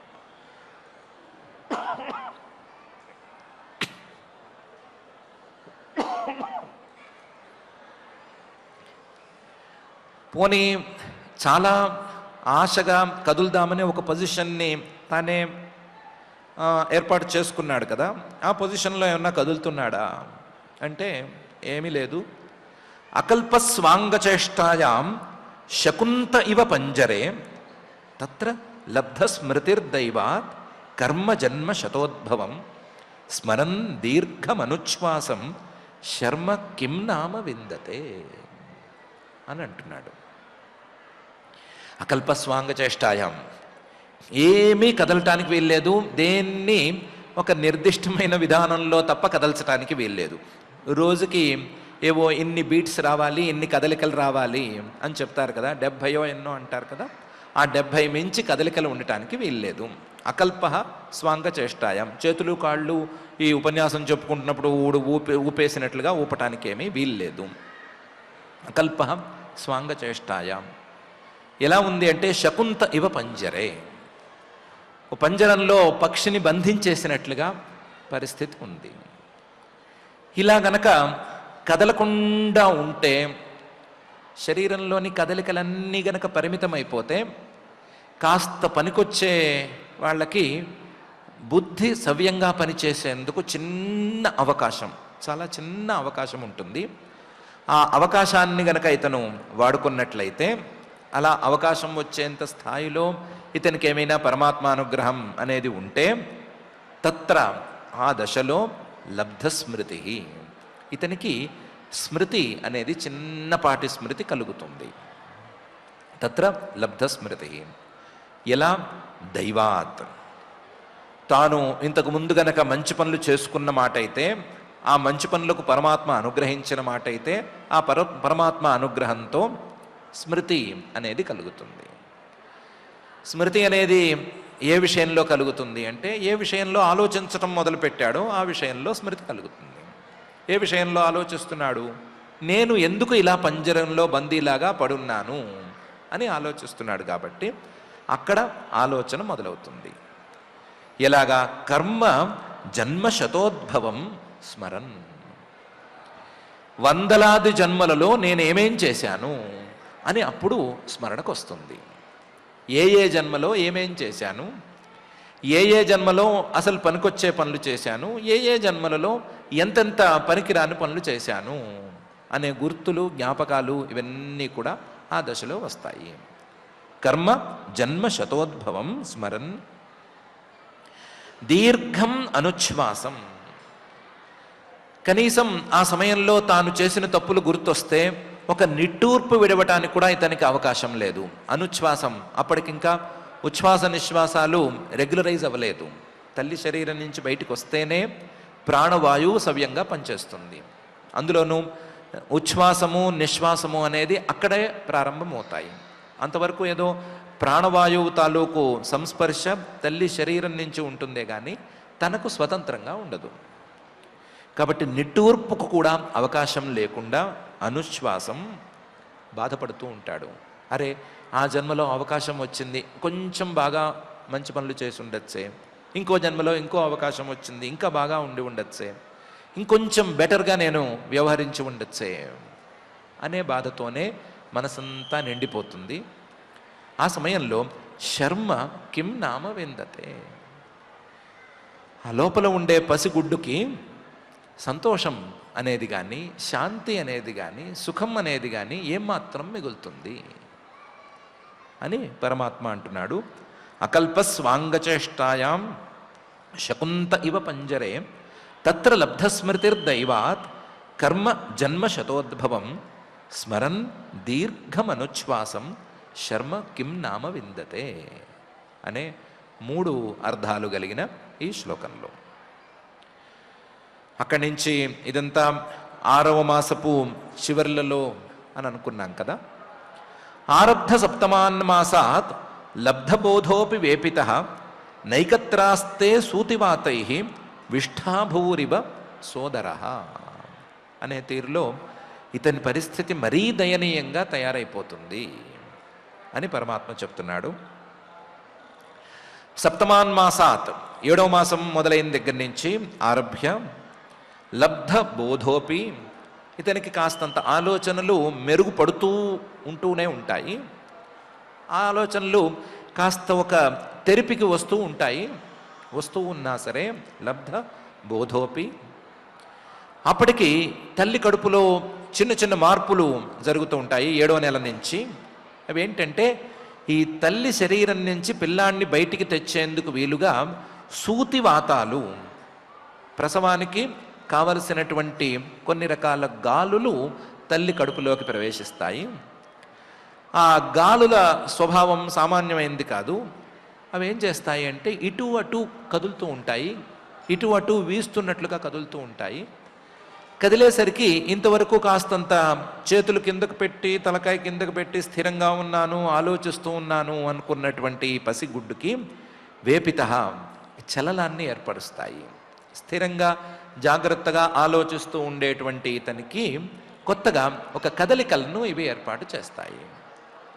దాంతో న ఏకత్ర ఆస్తే, వేపిత ఇతను దాటితో కదిలిపోతాడు. కదిలిపోతే న ఏకత్ర ఆస్తే, ఒకే చోట స్థిరంగా ఉండలేకపోతాడు. గుండ్రంగా తిరుగుతూ ఉంటాడు అనుకుంటాను కదా, తిరుగుతూ ఉంటాడు. సూతివాతై, వీటన్నిటికీ కారణం ఆ ప్రసవానికి కావలసినటువంటి వాయువులు. ఈయనతో పాటుగా విష్ఠాభూరివ సోదర, ఈయన మూత్రగర్తం కదా ఇది, ఇందులో సహజంగానే చిన్న చిన్న బ్యాక్టీరియాలు ఉంటాయి కదా, ఆ బ్యాక్టీరియా కూడా ఈ వ్యక్తికి సోదర, తల్లి కడుపును సమానంగా పంచుకున్న సోదరులు కదా, ఆ బ్యాక్టీరియా లేదా ఆ క్రిములు అవి కూడా తిరుగుతూనే ఉంటాయి, అవి కూడా కదులుతూ ఉంటాయి. వాటితో పాటు ఇతను కూడా కదులుతూ ఉంటాడు. ఒకే పిల్లవాడు కాదు, చాలామంది ఉన్నారు, చాలామందిలో వీడు బయటకు వస్తున్నాడు అని. ఆరభ్య సప్తమాన్మాసాత్ లబ్ధ బోధోపి వేపిత నైకత్రాస్తే సూతివాతై విష్ఠాభూరివ సోదర అని ఈ శ్లోకంలో పరమాత్మ చెప్తున్నాడు. ఇంతకీ ఏం చెప్పదలుచుకున్నారు మీరు అని ఒక్క మాట చెప్పండి అంటే, ఒక మాట కాదు 2 ముక్కలుగా చేసి చెప్తాను. ఒకటి, ఇంతవరకు జరిగినటువంటి ఈ సంఘటనల తాలూకు లేదా చెప్పిన సంఘటనల తాలూకు తాత్పర్యం ఏమిటి అని ఒకటి, ఇది ఒకటైతే, రెండవది వీడు కాస్తంత పనికొచ్చేటువంటి జీవుడు కాబట్టి, కాస్త తన పూర్వజన్మల తాలూకు కర్మలను గుర్తు చేసుకోగలిగినటువంటి జీవుడు కాబట్టి, ఇతను ఈ దశలో చేసే పని ఏంటి అనే విషయం. ఇది 2 విషయాలని 2 ముక్కలుగా చెప్తాము అని పై శ్లోకంలో పరమాత్మ అంటున్నాడు. నాథమానః ఋషి భీతః సప్తవద్భ్రి కృతాంజలి స్తువీతతం విక్లవయా వాచ ఏనోదరేర్పితః అని ఈ శ్లోకంలో. నాథమానః, ఒళ్ళంతా మంటలెక్కిపోతున్నాయి. ఆ మంటలు భౌతికంగానూ ఉన్నాయి, మానసికంగా కూడా ఉన్నాయి. మానసికంగానేమో నేను తప్పులు చేసి ఉండవలసింది కాదు, ఇలాంటి జన్మలను నెత్తికేసుకోవలసి ఉండేది కాదు అనేటువంటి బాధ, బయటకేమో భౌతికంగా ఇంతవరకు చెప్పుకున్నటువంటి బాధలు, ఈ రెండిటితోనూ ఉపతప్యమాన, బాగా బాధపడిపోతూ ఉంటాడు. దాంతో ఎవరైనా నాకు నిష్కృతి కలిగించండి మొర్రో అని మొరపెట్టుకుంటూ ఉంటాడు. నాథమాన ఋషి ఆ దశలో ఇంకా దేహం తయారయ్యేసరికి ఈ దేహం నేను అనేటువంటి భ్రమ కొత్తగా చేరుతూ ఉంటుంది. ఈ దేహమే నేను అనేటువంటి భావన మొదలవుతూ ఉంటుంది. ఆ దేహం నేను అనే భావన మొదలైనటువంటి కొత్తలు అనే బాధలో కూడా ఉంటాడు. దానితో పాటుగా ఈ సంఘటనలన్నింటికి భీత, భయపడిపోయి ఉంటాడు, భయంతో ఉంటాడు. సప్తవధ్రి, అప్పటికే 7 పొరలు శరీరం మీద పేరుకోవటంతో 7 పొరల శరీరంలో సప్తధాతువులు త్వక్ చర్మ మాంస రుధిర మేధోమజ్జా స్నాయవ అనేటువంటి 7 పొరలు ఈ శరీరంలో ఉండేసరికి 7 పొరల శరీరంలో 7గా తనను తాను బంధించేసుకుని ఉంటాడు. సప్తబంధన సప్తవధ్రి. ఇలాంటి పరిస్థితులలో పడరాని బాధలు పడుతూ ఉంటాడు.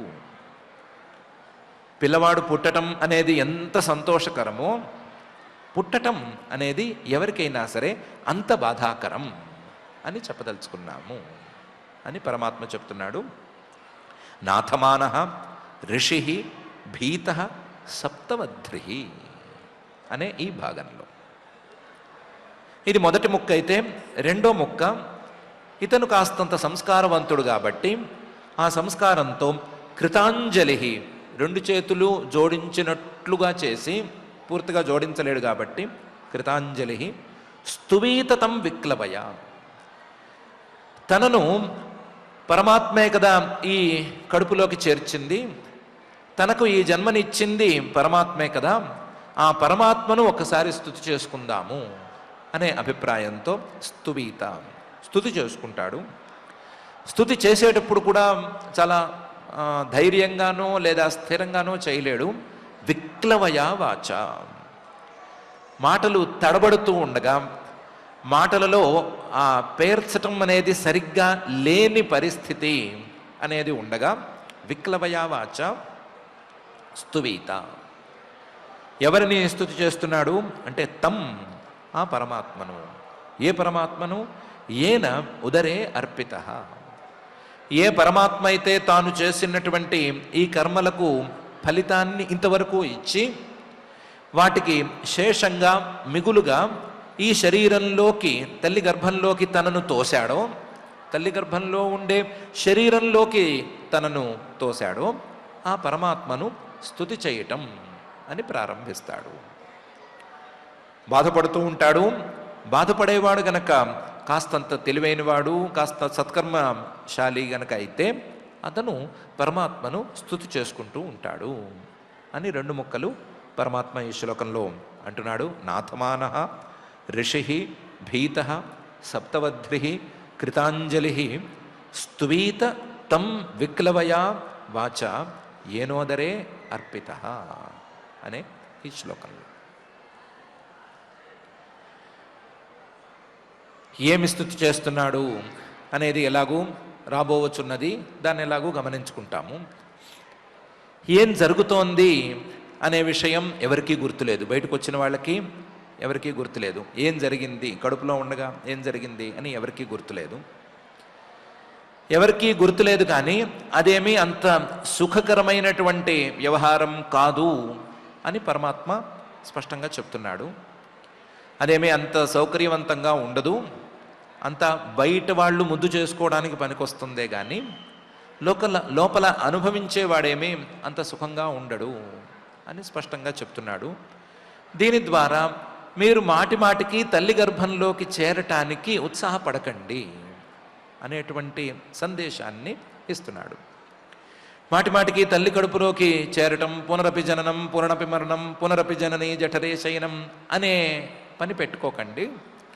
మళ్ళీ తల్లి కడుపులోకి చేరకుండా ఉండేందుకు ఏమైనా దారి ఉంటే దాన్ని చూసుకోండి, దానివైపు దృష్టి పెట్టండే తప్ప మళ్ళీ తల్లి కడుపులో పడిపోయి ఈ బాధలన్నీ పడేటువంటి పరిస్థితిని తెచ్చుకోవద్దు అని పరమాత్మ సందేశాన్ని ఇస్తున్నాడు. సందేశంలో ఇంకా ఫస్ట్ పార్ట్లోనే ఉన్నాము, పైన ఇంకా చాలా పార్ట్స్ ఉన్నాయి. వాటిని చూసిన తర్వాత పూర్తి సందేశాన్ని అర్థం చేసుకుందాం.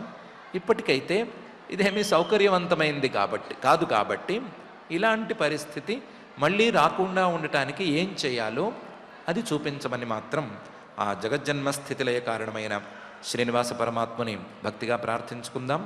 ఆ ప్రార్థనతో పారాయణ కార్యక్రమాన్ని ప్రారంభించుకుందాం.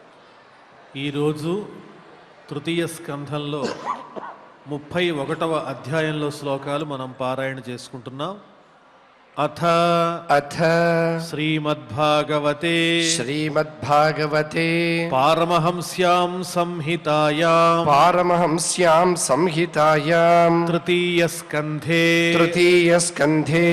ఏకత్రింశోऽధ్యాయః శ్రీభగవానువాచ కర్మణా దైవ నేత్రేణ జంతుర్దేహోపపత్తయే స్త్రియాః ప్రవిష్ట ఉదరం పుంసో రేతః కణాశ్రయః కలలంత్వేకరాత్రేణ పంచరాత్రేణ బుద్బుదం దశాహేన తు కర్కంధూః పేష్యండం వా తతః పరం మాసేన తు శిరోద్వాభ్యాం బాహ్వంఘ్రియాద్యంగ విగ్రహః నఖలోమాస్థి చర్మాణి లింగచ్ఛిద్రోద్భవస్త్రిభిః చతుర్భిర్ధాతవః సప్త పంచభిః క్షుత్రుడుద్భవః షడ్భిర్జరాయుణావీతః కుక్షౌ భ్రామ్యతి దక్షిణే మాతుర్జగ్ధాన్నపానాద్యైః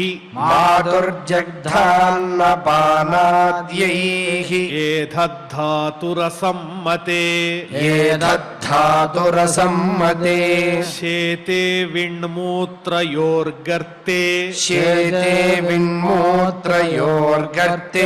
సజంతుర్జంతు సంభవే కృమిభిః క్షత సర్వాంగః సౌకుమార్యాత్ ప్రతిక్షణం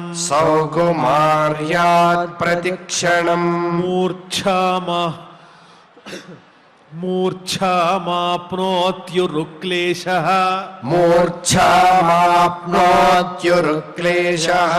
తత్రత్యైః క్షుధితైర్ముహుః కటుతీక్ష్ణోష్ణలవణ రూక్షామ్లాదిభిరుల్బణైః మాతృభుక్తైరుపస్పృష్టః సర్వాంగోత్థితవేదనః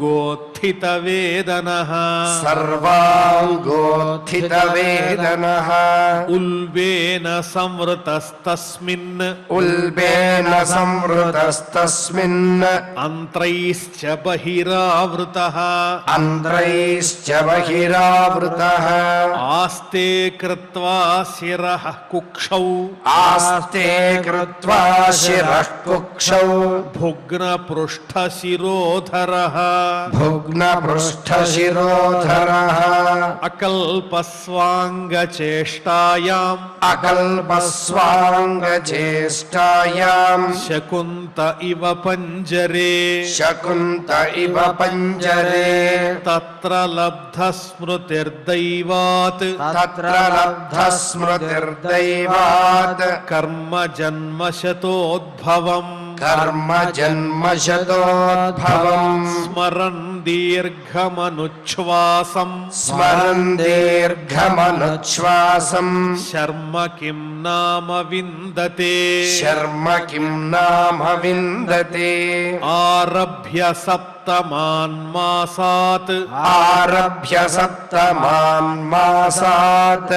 లబ్ధ బోధోపి వేపితః లబ్ధ బోధోపి వేపితః నైకత్రాస్తే సూతివాతైః నైకత్రాస్తే సూతివాతైః విష్ఠా భూరివ సోదరః విష్ఠా భూరివ సోదరः నాథమాన ఋషిర్భీతః నాథమాన ఋషిర్భీతः సప్తవధ్రిః కృతాంజలిః సప్తవధ్రిః కృతాంజలిః స్తువీతతం విక్లవయా స్తువీతతం విక్లవయా వాచాయేనోదరేర్పితః వాచాయేనోదరేర్పితः జంతుర్వాచ జంతుర్వాచ తస్యోపసన్నమవితుం జగదిచ్ఛయాత్త తస్యోపసన్నమవితుం జగదిచ్ఛయాత్ నానాతనోర్భువి చలచ్చరణారవిందం నానాతనోర్భువి చలచ్చరణారవిందం సోహం వ్రజామి శరణం హ్యకుతో భయం మే సోహం వ్రజామి చరణం వ్యకుతో భయం మే ఏనేదృశీ గతిరదర్శ్య సతోనురూపా ఏనేదృశీ గతిరదర్శ్య సతోనురూపా యస్త్వత్ర బద్ధ ఇవ కర్మభిరావృతాత్మా యస్త్వత్ర బద్ధ ఇవ కర్మభిరావృతాత్మా భూతేంద్రియాశయమయీమవలంబ్య మాయాం భూతేంద్రియాశయమయీమవలంబ్య మాయాం ఆస్తే విశుద్ధమవికారమఖండబోధం ఆస్తే విశుద్ధమవికారమఖండబోధం ఆతప్యమాన హృదయే వసితన్నమామి ఆతప్యమాన హృదయే వసితం నమామి యః పంచభూతరచితే రహితః శరీరే యః పంచభూతరచితే రహితః శరీరే ఛన్నో యథేంద్రియగుణార్థచిదాత్మకోహం ఛన్నో యథేంద్రియగుణార్థచిదాత్మకోహం తేనావికుంఠమహిమానమృషిం తమేనం తేనా వికుంఠమహిమానమృషిం తమేనం వందే పరం ప్రకృతి పురుషయోః పుమాంసం వందే పరం ప్రకృతి పురుషయోః పుమాంసం యన్మాయయోరుగుణకర్మ నిబంధనేస్మిన్ యన్మాయయోరుగుణకర్మ నిబంధనేస్మిన్ సాంసారికే పథి చరంస్తదభిశ్రమేణ సాంసారికే పథి చరంస్తదభిశ్రమేణ నష్టస్మృతి పునరయం ప్రవృణీత లోకం నష్టస్మృతిః పునరయం ప్రవృణీత లోకం యుక్త్యా కయా మహదనుగ్రహమంతరేణ యుక్త్యా కయా మహదనుగ్రహమంతరేణ జ్ఞానం యదేతదదధాత్ కతమః సదేవః జ్ఞానం యదేతదదధాత్ కతమః సదేవః త్రైకాలికం స్థిరచరేష్వనువర్తి స్థిరజరేష్వనువర్తితాంశః त्रैकालिकं स्थिरजरेष्वनुवर्तितांशः తంజీవకర్మ పదవీమనువర్తమానాః तञ्जीवकर्म पदवीमनुवर्तमानाः తాపత్రయోపశమనాయ వయం భజేమ तापत्रयोपशमनाय वयं भजेम దేహ్యన్యదేహ వివరే జఠరాగ్నినాసృక్ देह्यन्यदेहविवरे जठराग्निनासृक् విణ్మూత్రకూపపతితో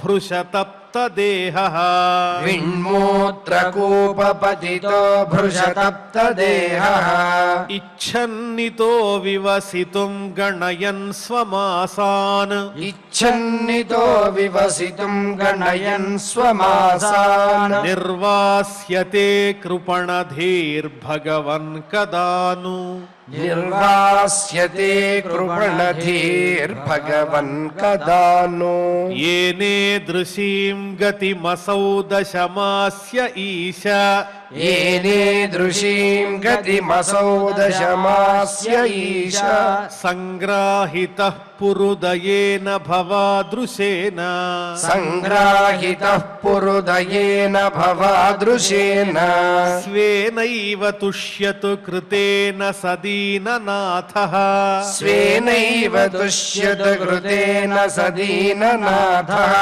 కో నామ తత్ప్రతివినాంజలిమస్య కుర్యాత్ को नाम तत्प्रतिविनाञ्जलिमस्य कुर्यात् పశ్యత్యయం ధిషణయానను సప్తవధ్రిః पश्यत्ययं धिषणयाननु सप्तवध्रिः శారీరకే దమశరీర్య పరస్వదేహే शारीरके तमशरीर्य परस्वदेहे యత్సృష్టయా సంతమహం పురుషం పురాణం यत्सृष्टया सन्तमहं पुरुषं पुराणम् పశ్యే బహిర్హృది చ చైత్యమివ ప్రతీతం पश्ये बहिर्हृदि च चैत्यमिव प्रतीतम् సోహం వసన్నపి విభో బహు దుఃఖవాసం सोऽहं वसन्नपि विभो बहु दुःखवासम् గర్భాన్న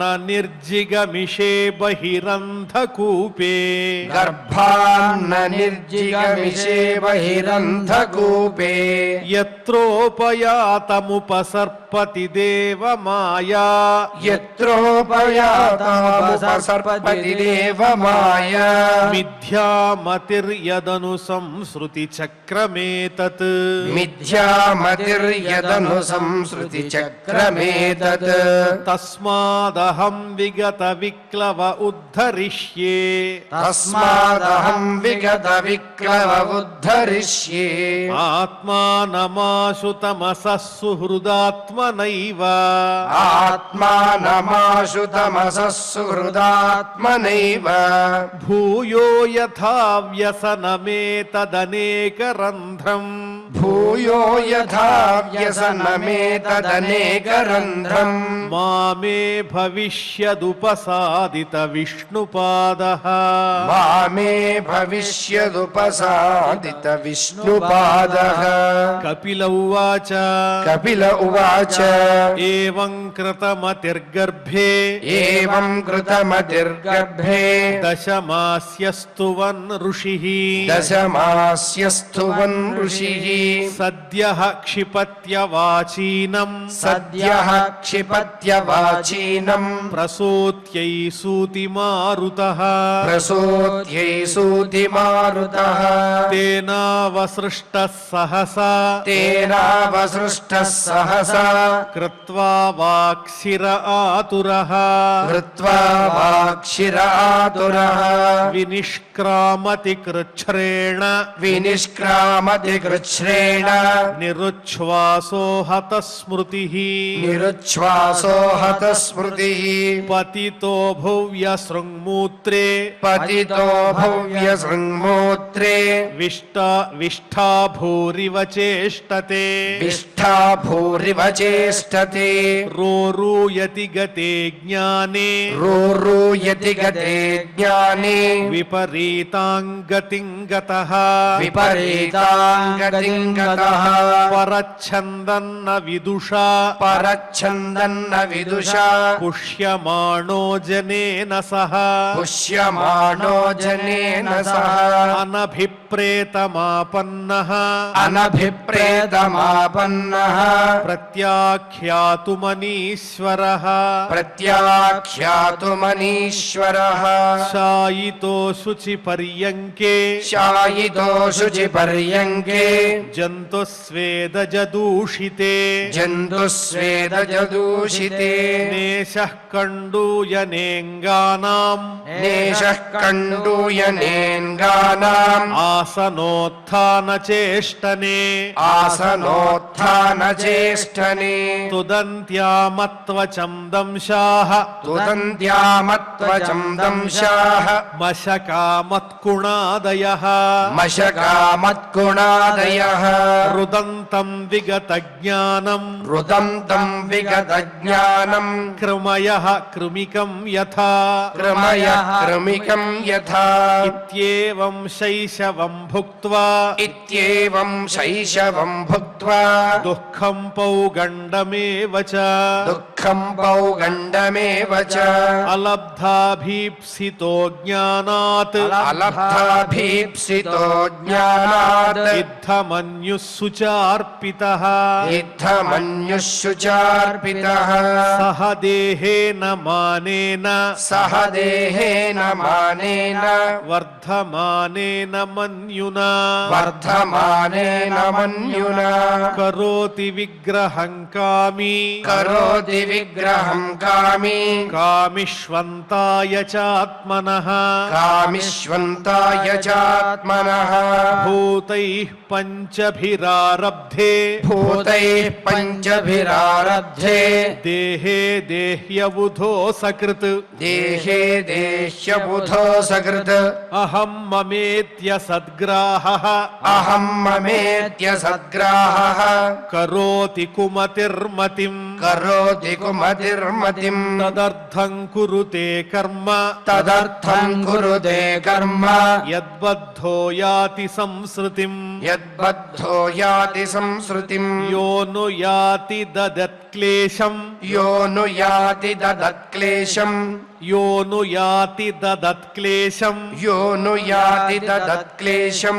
అవిద్యా కర్మ బంధనః అవిద్యా కర్మ బంధనః యద్యసద్భిః పథి పునః యద్యసద్భిః పథి పునః శిష్ణోదర కృతోద్యమైః శిష్ణోదరకృతోద్యమైః ఆస్థితో రమతే జంతుః ఆస్థితో రమతే జంతుః తమో విశతి పూర్వవత్ తమో విశతి పూర్వవత్ సత్యం శౌచం దయా మౌనం సత్యం శౌచం దయా మౌనం బుద్ధిశ్రీర్హ్రీర్యశః క్షమా బుద్ధిశ్రీర్హీర్యశః క్షమా శమోదమో భగశ్చేతి శమోదమో భగశ్చేతి యత్సంగాద్యాతి సంక్షయం యత్సంగాద్యాది సంశయం తేష్వశాంతేషు మూఢేషు తేష్వశాంతేషు మూఢేషు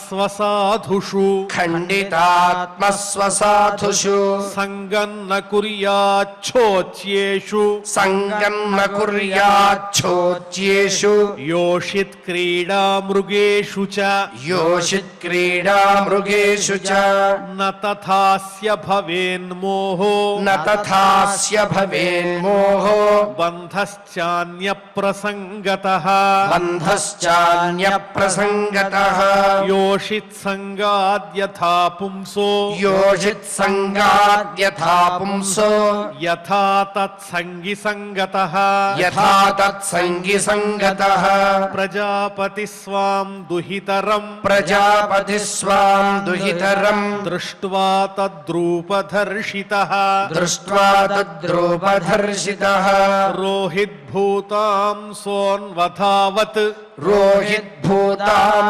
सोऽन्वधावत् वृक्षरूपी हतत्रपः वृक्षरूपी हतत्रपः तत्सृष्टसृष्टसृष्टेषु तत्सृष्टसृष्टसृष्टेषु कोऽन्वखण्डितधीः पुमान् कोऽन्वखण्डितधीः पुमान् ऋषिं नारायणमृते ऋषिं नारायणमृते योषिन्मय्येह मायया योषिन्मय्येह मायया बलं मे पश्य मायायाः बलं मे पश्य मायायाः स्त्रीमय्या जयिनो दिशाम् स्त्रीमय्या जयिनो दिशाम् या करोति पदाक्रान्तान् या करोति पदाक्रान्तान् भ्रूविजृम्भेण केवलम् भ्रूविजृम्भेण केवलम् सङ्गम् न कुर्यात् प्रमदासु जातु सङ्गं न कुर्यात् प्रमदासु जातु योगस्य पारम् परमारुरुक्षुः योगस्य पारं परमारुरुक्षुः मत्सेवया प्रतिलब्धात्मलाभो मत्सेवया प्रतिलब्धात्मलाभो वदन्ति या निरयद्वारमस्य वदन्ति या निरयद्वारमस्य योपयाति शनैर्माया योपयाति शनैर्माया योषिद्देव विनिर्मिता योषिद्देव विनिर्मिता तामीक्षेतात्मनो मृत्युम् तामीक्षेतात्मनो मृत्युम् तृणैः कूपमिवावृतम् तृणैः कूपमिवावृतम् याम् मन्यते पतिम् मोहात् याम् मन्यते पतिम् मोहात् मन्मायामृषभायतीम् मन्मायामृषभायतीम् स्त्रीत्वम् स्त्रीसङ्गतः प्राप्तो स्त्रीत्वम् स्त्रीसङ्गतः प्राप्तो वित्तापत्यगृहप्रदम् वित्तापत्यगृहप्रदम् तामात्मनो विजानीयात् आमात्मनो विजानीयात् पत्यपत्यगृहात्मकम् पत्यपत्यगृहात्मकम् दैवोपसादितम् मृत्युम् दैवोपसादितम् मृत्युम् मृगयोर्गायनम् यथा मृगयोर्गायनम् यथा देहेन जीवभूतेन देहेन जीवभूतेन लोकाल्लोकमनुव्रजन् लोकाल्लोकमनुव्रजन् भुञ्जान एव कर्माणि भुञ्जान एव कर्माणि करोत्यविरतम् पुमान् करोत्यविरतम् पुमान् जीवो ह्यस्यानुगो देहो जीवो ह्यस्यानुगो देहो भूतेन्द्रियमनोमयः भूतेन्द्रियमनोमयः तन्निरोधोऽस्य मरणम् तन्निरोधोऽस्य मरणम् आविर्भावस्तु सम्भवः आविर्भावस्तु सम्भवः द्रव्योपलब्धिस्थानस्य द्रव्योपलब्धिस्थानस्य द्रव्येक्षायोग्यता यदा द्रव्येक्षायोग्यता यदा तत्पञ्चत्वमहन्मानात् तत्पञ्चत्वमहम्मानात् उत्पत्तिर्द्रव्यदर्शनम् उत्पत्तिर्द्रव्यदर्शनम् यथाक्ष्णोर्द्रव्यावयव यथाक्ष्णोर्द्रव्यावयव दर्शनायोग्यता यदा दर्शनायोग्यता यदा तदैव चक्षुषो द्रष्टुः तदैव चक्षुषो द्रष्टुः द्रष्टृत्वायोग्यतानयोः द्रष्टृत्वायोग्यतानयोः तस्मान्न कार्यः सन्त्रासो तस्मान्न कार्यः सन्त्रासो न कार्पण्यं न सम्भवः సంభ్రమః న కార్పణ్యం న సంభ్రమః బుద్ధ్వా జీవగతిం ధీరో బుద్ధ్వా జీవగతిం ధీరో ముక్త సంగశ్చరేదిహ ముక్త సంగశ్చరేదిహ సమ్యక్ దర్శనయా బుద్ధ్యా సమ్యక్ దర్శనయా బుద్ధ్యా యోగ వైరాగ్యయుక్తయా యోగ వైరాగ్యయుక్తయా మాయా విరచితే లోకే మాయా విరచితే లోకే చరేణ్యస్య కలేవరం చరేణ్యస్య కలేవరం ఇతి ఇతి శ్రీమద్భాగవతే శ్రీమద్భాగవతే పారమహంస్యాం సంహితాయాం పారమహంస్యాం సంహితాయాం తృతీయ స్కంధే తృతీయ స్కంధే ఏకత్రింశోऽధ్యాయః ఏకత్రింశోऽధ్యాయః. ఓం నమో వెంకటేశాయ. భక్తి శ్రద్ధలతో పారాయణ కార్యక్రమాన్ని పరిపూర్ణం చేసుకున్నాం. ఇప్పుడు అందరూ కూడా క్షమాప్రార్థన దగ్గర నుంచి మంగళాంత శ్లోకం వరకు పఠించి మంగళాంతంగా నేటి అధ్యయన కార్యక్రమానికి పరిసమాప్తిని పలుకుదాం. అథ క్షమా ప్రార్థన యదక్షరపదభ్రష్టం మాత్రాహీనం చ యద్భవేత్ తత్సర్వం క్షమ్యతాం దేవ నారాయణ నమోస్తుతే. అథ భగవత్ సమర్పణం కాయేన వాచా మనసేంద్రియైర్వా బుద్ధ్యాత్మనా వా ప్రకృతే స్వభావాత్ కరోమి యద్యత్ సకలం పరస్మై నారాయణాయేతి సమర్పయామి. అథ లోకక్షేమ ప్రార్థనా సర్వే భవంతు సుఖినః సర్వే సంతు నిరామయాః సర్వే భద్రాణి పశ్యంతు మా కశ్చిద్ దుఃఖభాగ్ భవేత్. అథ మంగళం శ్రియః కాంతాయ కళ్యాణ నిధయే నిధయేర్థినాం శ్రీవేంకట నివాసాయ శ్రీనివాసాయ మంగళం.